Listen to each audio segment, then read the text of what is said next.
Hi, everyone. Thank you for being here. Welcome to our last panel of the day for East Brunswick Public Library Local Author Day. I'm thrilled to have with me Harry Marks and Deborah S. Greenhut.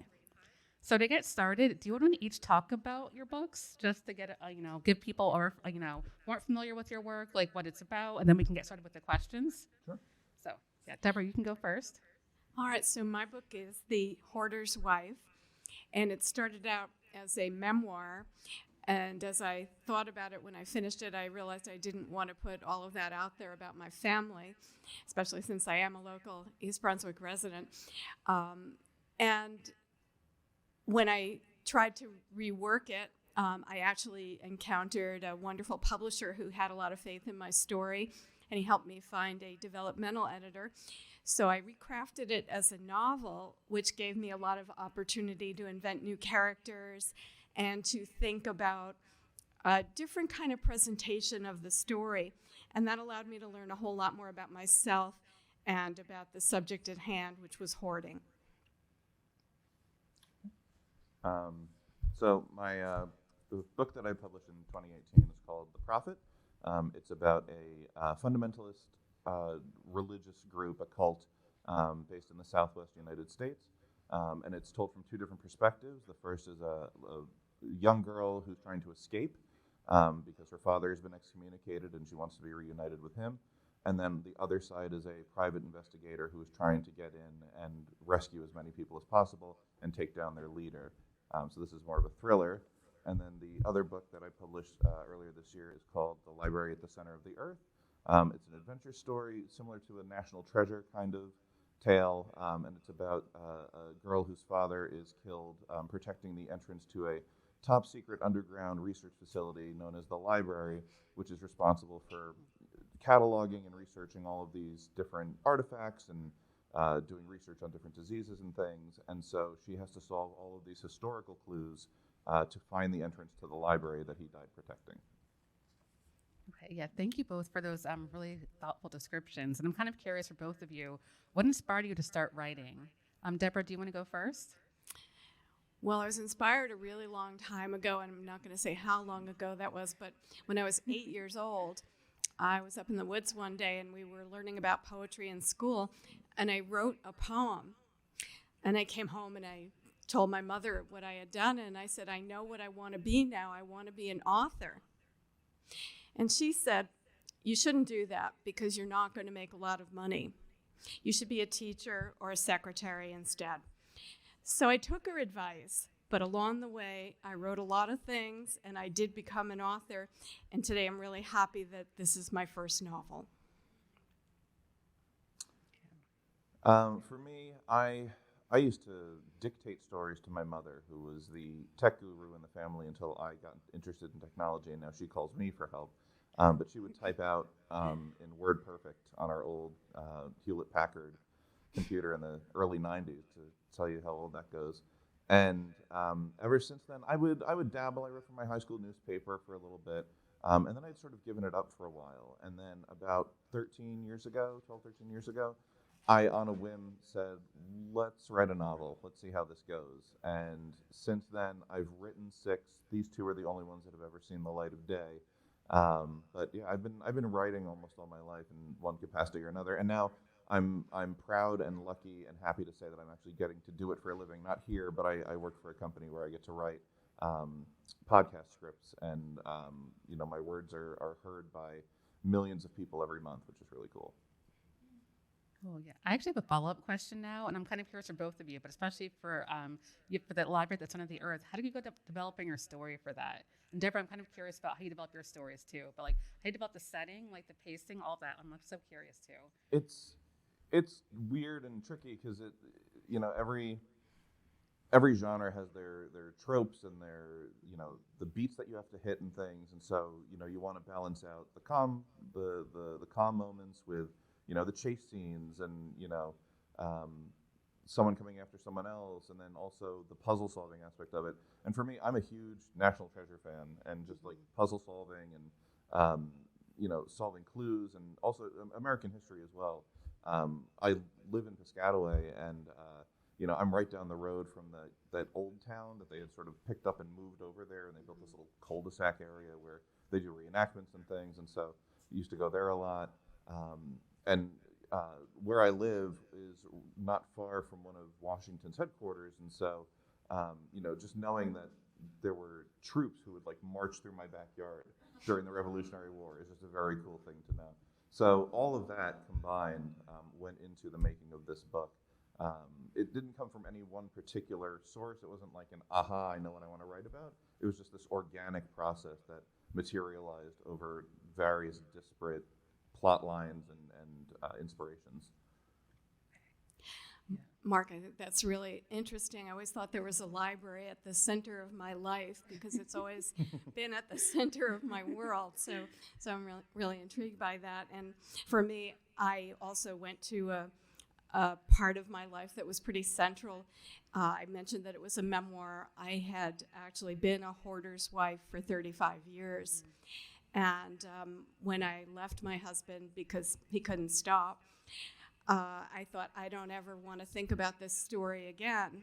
But then he died very tragically, and I realized I had to think about this story. I had to think about how this had happened, why I had stayed, why people don't look at the hoarders' families in the same way that they do look at the hoarder, or they do look at them the same way. So there were a lot of questions I had about what had happened to us and why, and my contribution to that, and also to think about whether it could have ever been any different. So the book was a chance to revisit all of that in a very different way. Yeah, thank you, Deborah. That seems really vulnerable, too. It kind of ties into my next question is, what is the most difficult part of your writing process? And I'm curious for you, Deborah, because it seems so personal. Like, was that really hard for you to get started, or do you just have to take a break at times?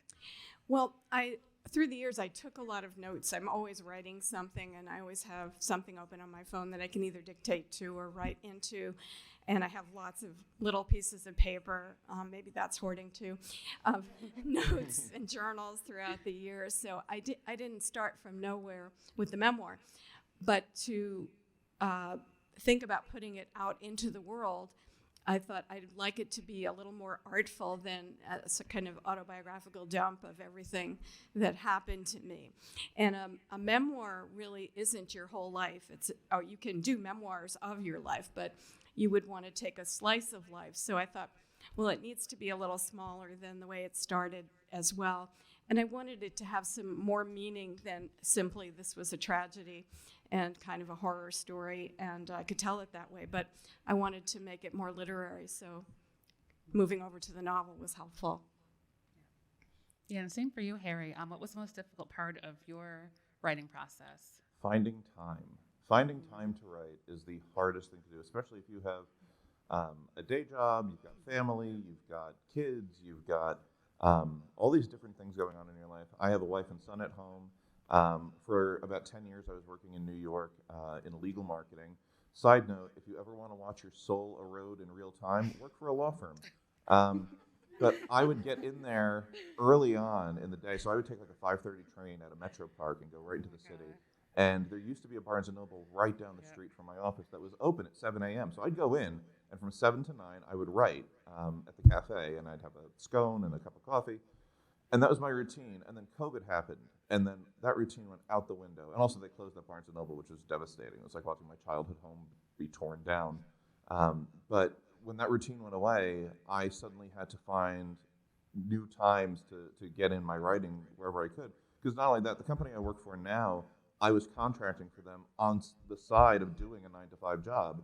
So I had a day job, I had a family, I had a side job, and then I had this that I was doing wherever I could. And so that has been the most difficult part of my whole writing process. Yeah, it's like my follow-up is like, how do you find a time? Like, that just seems like, I know I used to commute too, and I know Melissa did also. We can also edit this part out. But we both used to commute, and we're like looking at each other like, yeah, it's so exhausting and like time consuming. Sleep is for the weak. No, yes. We can really keep that part in. Yeah, it's a lot of coffee. That's really what it comes down to. It's a lot of coffee. Okay, so my next question is for both of you. If you could tell your younger writer self anything, what would it be? Like any advice, words of wisdom to get started? Yeah, Deborah, you can go first. Well, my younger self was pretty strong about the idea of being a writer, and I think as I got older and got the rejection slips coming in, I started to wonder a little bit about the career path or the vocational path I had chosen. But I think I would look back and say, keep going, keep submitting, keep doing. It will all work out. I would say to my younger self, start earlier. If you want to write a novel, start when you're in high school, start when you're in college. Really get that under your belt. Learn how to write a query letter, how to submit a query letter. Make those connections early on as well, so that by the time you do hit your mid to late 20s or early 30s, and you really want to go whole hog into this, you've got a nice basis to start with. Okay, and I have a follow-up question for you, Harry. Was it harder to write the second time around, or was it a little easier because you're already familiar with it? For your second novel? I always feel like writing a novel, you do it different every time. There's never a one way I write a book. They all end up in the same place, but it's just, I might handwrite this one, I might outline the next one, and then not outline the one after that. And so the idea of, I always take away from a novel what not to do, and then I always end up doing that anyway, is what I'm not supposed to do. But I do try my best to learn from the last one to take into the next one. Okay, I want to plan the first 8 or 9 chapters before I start writing it. I want, an ending before I really get going, or I know where I want to end up at by the middle of the book, that kind of thing, so that I'm not reinventing the wheel with every book I write. So I'd say that, the second one was probably much easier to write than the first one, because of all the mistakes I had made on the first one. And then each one after that has gotten progressively easier to write. Though I will say, with COVID and everything, I'm in the middle of a book right now. I'm working on a manuscript, and just getting my brain into a place to tell a story that isn't for my job is really difficult. Because what I write is creative nonfiction for work, and then for fiction and coming up with characters and motivations and settings and stories and all of this is just so difficult right now with everything going on, and with just trying to get back into a routine. I'll tell you this, I used to read a book a week. I haven't finished a book in 2 years. It's just like my brain has not been able to comprehend more than a few pages at a time. So it's been very difficult. Yeah, I think I can definitely relate to that, because I used to be an avid reader before the pandemic, and now, I can finish a book, but I really have to sit down and be like, okay, I'm going to go finish this book right now and make myself do it. Or before, it was just so much easier. So I've started 10 books, and they're all in various states of the first 10 pages. Yeah, I have bookmarks everywhere, so I completely relate. So I think my next question is, you kind of both talked about this a little bit, but what advice would you give to anyone just starting out in writing? I know you'd mentioned keep going, but is there any other advice, like just kind of things that you regret, or maybe that you would change along the way if you're going to do it all over again? Well, it's probably somewhat related to what I said before, but you need to have a writing practice. And I think almost everyone who's spoken up here today has said something about that. And for me, it was finding Ray Bradbury saying in the Zen of writing that you should write 1,500 words a day. And when I was in grad school, I had a professor who told us he didn't eat breakfast before he had written 6 publishable pages. So that's a pretty big demand. So somewhere in between those two, I think you can find a spot. But the only way to become a writer is to write. So if you do not do that, it's never going to happen for you. So I think I would really start with that fundamental thing, the writing practice of however many words you want it to be, but every single day sit down and do it. If you want your work to be published, either self-published or basically if you want other people to read it, find a critique partner, find someone who is not a parent or a sibling or a best friend, someone who will tell you exactly what you need to hear and not what you want to hear about your work. I am lucky enough to know many different writers. I used to host a podcast where I would talk to a writer every week or every other week about their books and stuff, so I built up a lot of connections. And I have a couple who I trust with my work, especially early on in the process, and I've asked them, for honest feedback, and they always give it. Find a writing group that you're comfortable with that might meet at the local Panera or the diner, and you guys exchange pages. But find someone who will tell you what you need to hear about your work, and not someone who's just going to say, "Oh, it's great. Your mother and I loved it." Like that's, you don't want to hear that. And then I'll also say, for someone who wants to be published, start making connections. As much as as much as the talent is a piece of it, it's also a lot of dumb luck and who you know. So really start talking to other writers, talking to to agents, go to conferences, really embed yourself in with them, so that you do have people you can rely on for possible introductions. Someone who can show you the ropes or what not to say, or how to approach this whole industry, is really, it's all about who you know. Okay, yeah, great. Thanks, Harry. And that kind of ties into my next question, which is, I know you mentioned, like, don't have your family look at it, but Deborah, I'm really curious for you, how did your family respond to your book? Because I know it is deeply personal, and, like, did your ex's family read it, or, like, how did they respond? Or, yeah, I'm just really curious about that, because it's such a difficult subject to write about. Well, I think all of us were at different stages of the grief process when I was working on the book, and I was a little bit further ahead of my children. I think they wished that I hadn't decided to write a book, but they both wished me well. And it's taken about 6 months since it came out for either of them to say anything to me. But it's funny, by coincidence, this weekend was the weekend when they started to ask me about it. So they're catching up a little bit with where I am, and I think they probably took a sneak look at it here and there so that they were a little bit aware of it, because they were probably afraid. They know their mom has been writing about family for a long time, in a different way. But I think they're at peace with it now, because it wasn't a revenge book in any sense of the word. It was about truth, but it was not a revenge book.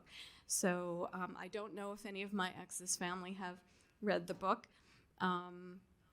Actually, that's not true. I have heard from 2 or 3 cousins of my husband who felt that it was fair and felt that it was a reasonable book. So I did get that feedback. I'm sorry, I didn't think of that at first. But generally, the response has been quite positive to the story of it. So I think I did a fair job of being fair, which was part of my goal.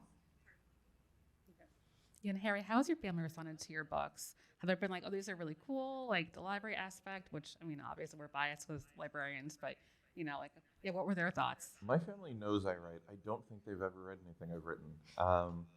And honestly, I'm not too distraught about it. I don't know, is it just the idea of like my parents or my brother or whoever reading my books? I don't know, it's weird to me. And so it's better that I don't know if they've read it or not. No, yeah, I kind of completely understand that in a way. Sometimes it's like when you're speaking to like strangers, like, it's like imagine you're speaking to strangers, not your family, and it's kind of like a little bit easier. It's So, this is from my head and my heart, and it's just weird to like put yourself out there, and then have people who've known you your entire life read that and then judge you on it, more than they usually judge you. So, yeah. Yeah, no, I completely understand that. So, and are you working on anything at the moment? I know you mentioned you're working on a next novel, so can you talk more about that? Sure. I am working on a retelling of the Charon myth, from mythology, in which Charon is kicked out of the underworld and is now, rather than ushering people into the afterlife on his gondola, he creates keys out of the same wood from that gondola, and he meets this woman who has a terminal illness, and he's making a key for her, but he ends up falling in love with her. And so he has to juggle whether he wants to, what would happen if he left all of this behind, and what would happen to the soon-to-be deceased and their souls if he was not there to produce these keys, and what are the effects of him abandoning who he is and what he's done for thousands of years. So That's really cool. How did you get that story idea? I'm kind of curious how that developed. Oh, no idea. I hate the question, like, where do you get your ideas? Because it's like they just come out of nowhere, and I don't remember what I had been reading or watching or listening to when this one popped in, and I was just like, this is it. Just the pieces came together in a certain way, and I ran with it. Yeah, no, I like that. I like that you just ran with it too. That's gonna be really cool. Thank you. Yeah. So Deborah, are you working on anything next? Well, I have 2 projects kind of simmering together. One is a book on a poetic sequence. It's actually more multi-genre work about Dancing with Dr. Alzheimer. And the other one, a friend of mine, after reading my book, said to me, you know, there's one character that I really want to know more about, and that's the sister in the book, because you have her run away at a very early age, and she makes periodic appearances in letters throughout, but we don't really know a lot about her, and I am really curious. So that has started to become an idea. I have an outline for that book, and I think that may be the one I do next. Yeah, it's kind of like leading to another follow-up question of like, which was for you the most difficult to write about? Was it your ex, or was it a certain, part of your life that was most difficult for you to write about? And how did you overcome that? So yeah, I'm kind of just curious of just like, how do you start writing about something that's so difficult and vulnerable? So I think many of us we have these inner stories that we want to tell, but we don't know how to just put that pen to the page. It sounds like it's going to be like really like almost like traumatic to almost rethink about it. You know what I mean? Well, I think sometimes, though, when you're immersed in something all the time, and since I was journaling about it, the bridge to writing about it for a wider audience was not as difficult to cross, because it was a story that just kept pouring out of me, but I had no audience for it. So once I decided I would like to share this with other people, because I think that there are people stuck in situations like this who need to know if they can leave. Can they get out? So it became more of a mission to tell the story so that people could understand it was possible to leave. So I think that was my purpose in part. So it wasn't once I got past the initial trauma of thinking I'm going to expose this to everyone, it was okay to do it. Yeah, thank you for that. So I think we all have like these like vulnerable parts that we want to write about, and it's just so hard to know like, how do I get started? How are people going to respond to this? And I know Diane, you touched on this earlier, so that was a really thoughtful answer. So thank you for that. I think my last question before we open up to audience questions is, what do you hope readers take away from your books? I know, Deborah, you have like such great insight, and you're wanting to help people, but like, what did you ultimately hope to gain by writing it that other people would take away from it? I want people to understand how complicated it is to live with a person who hoards. There was a lot of misunderstanding about it when we were going through that experience. Say 20 years ago, everyone thought it was just a decision-making problem, and that's not all it is. There's a lot more psychology involved and trauma involved, so I want people to know that. And as I just mentioned, I think it's important that if you feel stuck in any kind of situation like this where there's a lot of imbalance in terms of who is controlling the house, that it is possible to leave. It's possible to remake your life and start over. I'm 70 years old, and I left 10 years ago. So I can't say the first few years were very easy, but the last 5 or 6 have been quite pleasant after all. So it is possible to do it. And the book was a tangible example for me that I could do it. Yeah, thank you. That was so moving. Also, I thought you were like at least 20 or 25 years younger, by the way. So that was just an aside because I had no idea. I was like, oh, she's probably maybe 10 years older than me. So I had no idea. But anyways, so Harry, what do you hope readers take away from your books? I above all else, I want them to have a good time reading it. I'm not writing War and Peace here. This is not high art. This is entertainment. And on the aside from that, reading The Prophet, beware of people who claim to have your best interests at heart, and exert a lot of control in your life. That might be the takeaway there. But above all else, have a good time. This is supposed to be fun and entertaining, and you can spend your time doing a lot worse things. So there you go. Okay, great, thank you. And I see a question from online. It's I guess this is for Deborah. How do you reconcile writing your truth with the memories and different recollections of others? Which is a really great question that I've been thinking about as you've been talking too. Well, the book I decided to structure, the main character is a concert musician, and while I wasn't one of those, I did have a lot of training to become a concert pianist when I was much, much younger. So I was able to separate from some of my connections. I have a PhD in English, so that's what I did for most of my life in one way or another, was to teach writing. So I changed the profession of the character, but the character is very much based on my experience. So because she's also an academic, certain things could have happened to either of us, no matter what field we were in. So those were some of the kinds of adjustments that I made. I invented a sibling that I don't have to allow for some family dynamic in my past history. And I feel that's the character that my friend wants to know more about. So I think I did a good job of creating something new that told the truth about how families live in that situation. And to reconcile it, I think you can tell the truth, but writers from the beginning could often put important truths in the character of an animal rather than dealing with a particular person. So it's always been possible to do that. And the trick is, of course, finding the right one for your story, the right container for it. So for me, it's not so much reconciling it as the excitement of finding the right way to put the story out there, no matter who the characters are going to be. Ooh, thank you for that insightful answer. That was really, really thoughtful. So I really appreciate that. Diane, do you have a question? Yeah, I have a question for Deborah. I have a good friend whose husband was a hoarder and subsequently killed himself. But I'm extremely interested to understand specific to hoarding what kinds of trauma they create. The question was about what kinds of trauma a hoarder might have experienced or create. Okay, in my trauma.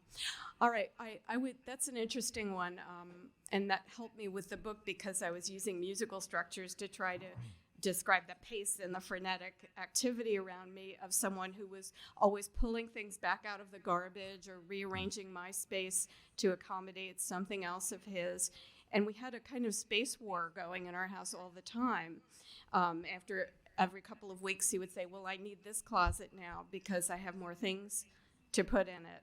So I would back up a little bit and give up a closet and rearrange my things to accommodate it. And finally, that became impossible. And I thought, well, maybe we need a bigger house.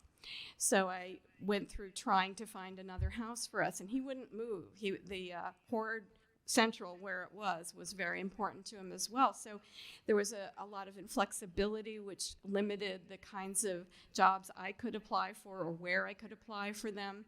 So just about every aspect of my life, I had no room in the refrigerator, so whatever I cooked had to be consumed right away or tucked in between all of the things he seemed to need to keep there. So the trauma is that your space is cut off. And the hoarder is having a lot of trouble expressing anything emotionally, so you don't really know why this is happening or what's going on. So it's a pretty, well, it's like being in a box where they put the sword through to cut up the woman, and she knows she can't stop it, and we just watch in horror, and it just keeps happening. Is there like a central pathology with like tentacles of all kinds of other things from it, or is one thing? Yeah, well, as I wrote in the book, the husband went for an assessment to find out what was wrong, and the list of disorders, there were at least 10. We went through the alphabet: ADHD, OCD, ODD, and just a list was mind-blowing to hear what might be wrong. And they didn't know that hoarding was a disorder of its own at that time. So that was just, something else that happened. And we were going to deal with something else first. But over time, that proved to be the most challenging and difficult thing. And we could not resolve it. Yeah, so it's a mental health crisis for both people, really, because of the requirements of the disorder, the way the life has to be lived. Yeah. Yeah, thank you for that question, and thank you for writing about it, Deborah, because I feel like it's something that people kind of don't really talk about as much as they should. There's so many people who can benefit from reading your book, too. Thank you. And Harry, I have a follow-up unrelated question for you. How do you choose the titles of your books? Because they're both really cool, and I just wanted to know if you had, so I just need to know the thought process behind that, which is very unrelated. Titles are the worst. I hate coming up with titles. Same. That's why I always ask about them. Yeah, it's the Prophet I think was the working title for the longest time, and I just ended up keeping it because it was simple and it worked for the story. The Library at the Center of the Earth, I wanted something epic sounding, and I like long titles. A heartbreaking work of staggering genius, that kind of stuff. So I wanted something similar to that, and the Library at the Center of the Earth. I wanted a title that just sort of conveyed what you're getting in the book. So that was how that came to be.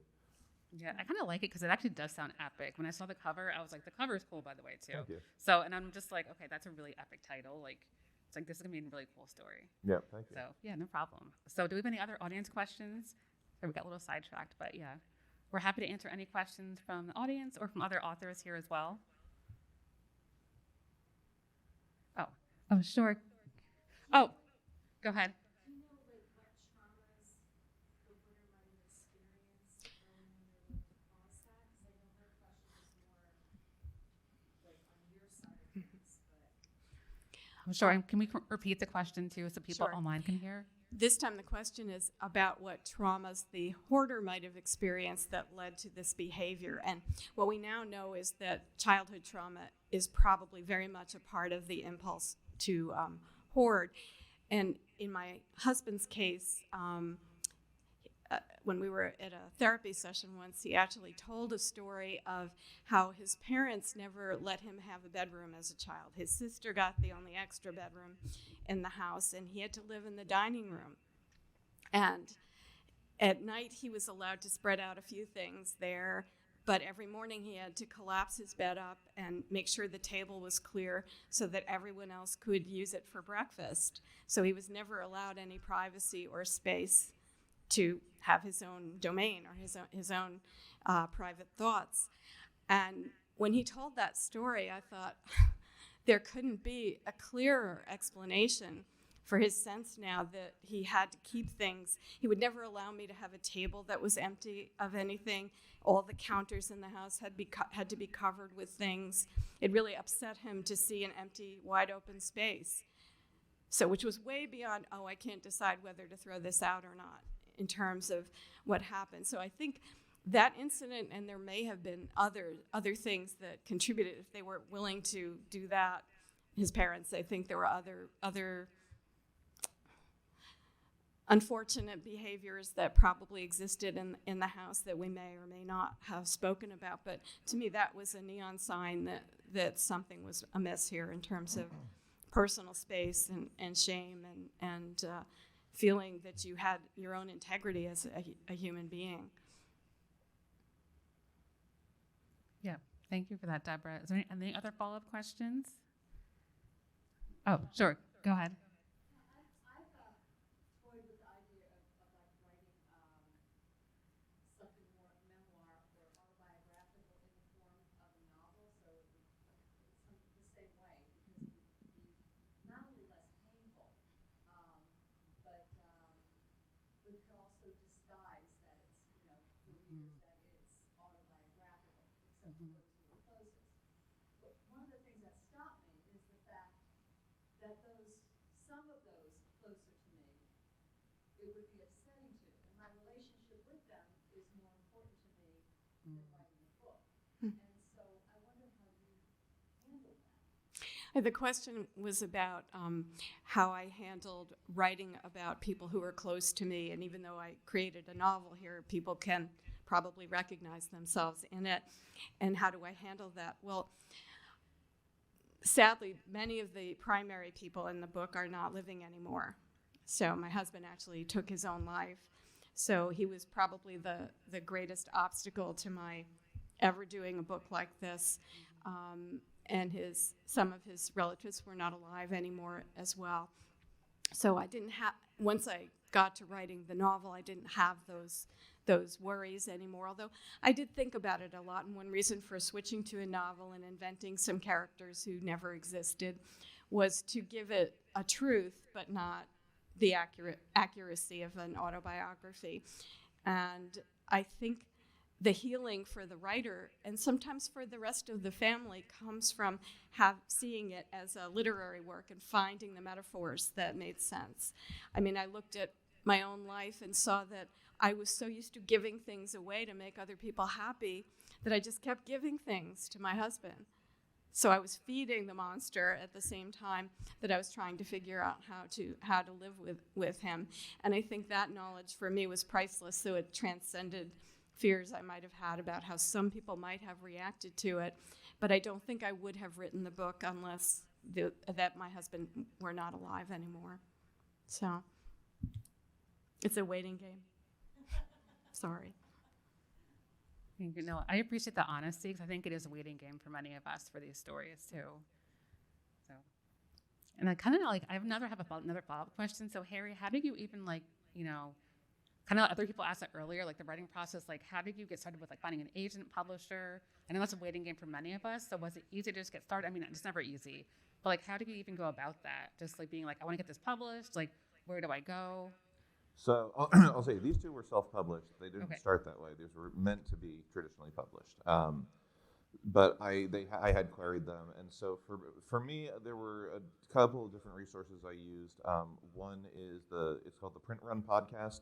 It's hosted by two literary agents based out in Minnesota, Laura Zatz and Eric Hain. Fantastic podcast. And through their Patreon, they have special episodes designed towards first pages and queries.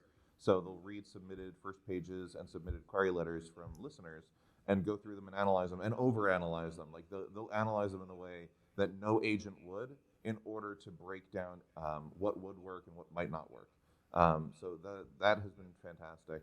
Also, there's a query submission or a query manager service. It might even be called Query Manager that I was using to search for agents. It lists their websites and their profiles in Publishers Marketplace, and it allows you to track. So you set up what book you're submitting, and then what agents you're tracking, and what you submitted to them, when they've responded. The comment form in that system is very good because you can usually get an idea of like how long before someone gets a response, and so you can track the whole query process that entire way. The free version is pretty nice, gives you enough, I think, to work with for one book, but if you use it a lot, paying for it, I think it's $25 a year, you get full access to like tracking multiple books and different kinds of filters you can run on just keeping track of all of your queries. And then, I mean, those are the two main ones. And then again, it's really like Twitter has been a huge help for me in terms of connecting with people and networking with other writers and agents, talking to them on Twitter, having conversations back and forth, and not in like an aggressive way, but like, replying to something they post or asking questions. Pitch contests on Twitter are also a great way to get in there, where you have 240 characters to pitch your book, and then if an agent likes that pitch you submitted, you're basically invited to query them. And so, finding inroads in that way has been extremely helpful. But yeah, building those connections, definitely number one. Yeah, thanks. I've also found Twitter very helpful in freelance writing and just trying to get work out there. I mean, Deborah, how did it go about you with the path to getting published? Like, how was it for you? Okay, The Hoarder's Wife actually was entered in a pitch fest, which was run by a company called When Words Count. And it started with an ad in Facebook that offered writers a free weekend in Vermont to come and write with other people and just enjoy yourself. But when I got there, the pitch for the Pitch Fest was on, which turned out to be a very good thing. The prize was a contract with a book publisher. And in addition to that, what we had to do along the way was to get a cover designed. We worked with a designer that was provided by When Words Count. And we also got a publicist, and we were allowed to speak to some editors and other publicists who work in the fields that we were working in. And at the end of the day, one person got the so-called gold contract, which was a full ride with a publisher. And the prize that I won was a hybrid offer. So part of it was a contribution from me, and the publisher put up the other half of it. So that was pretty much the route. I didn't submit it anywhere else.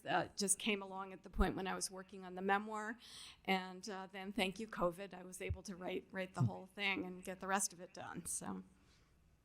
Yeah, thank you both for your honesty, vulnerability here. I really appreciate it. I loved talking to both of you. It was so fun. I wish we could talk for like another hour, honestly. But we are out of time. So thank you both, Harry and Deborah, for being here. Such great questions online too. So thank you everyone for tuning in. Thank you again for having us for this first East Brunswick Local Authors Day. We hope to see you again next year. And my name is Stephanie, and thank you again for being here. Thank you both. Thank you. Yes.